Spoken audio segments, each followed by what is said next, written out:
बाई। भारत के सपूत बेटा मन करीने देश बर लड़ाई। तीन रंग झंडा हमर देश के कहानी, हरा सादा केसरिया रंग देश के निशानी।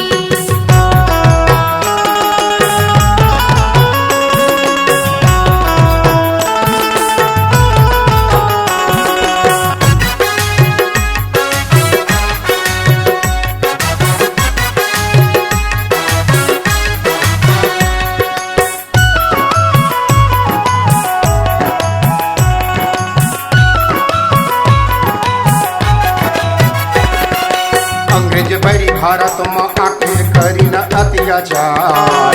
ये भारत के धरती माँ करबो कई के रात। वंदे मातरम।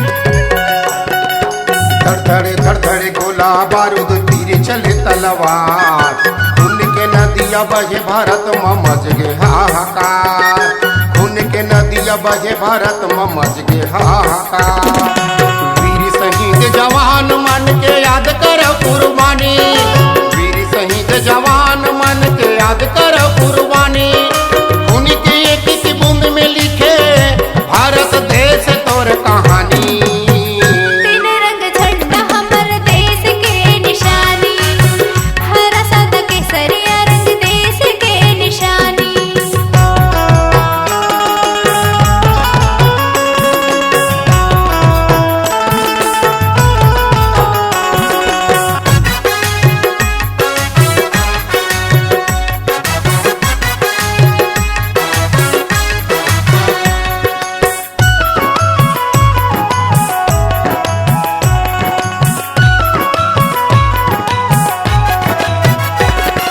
सूर्यता नहीं भुलावर संग जलिया वाला कांड के।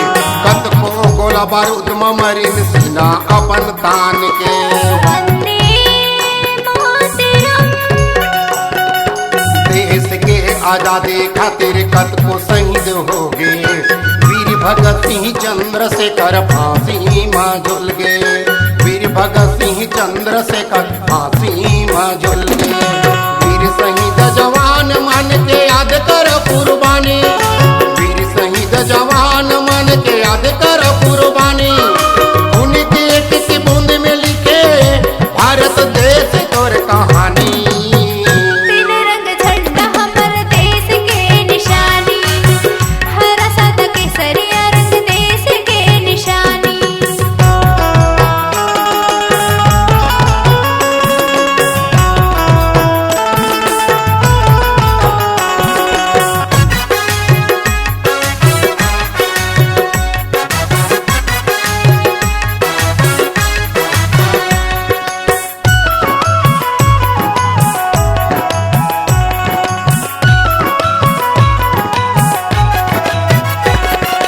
भारत के सपूत बेटा मन शेर बन के गरजे।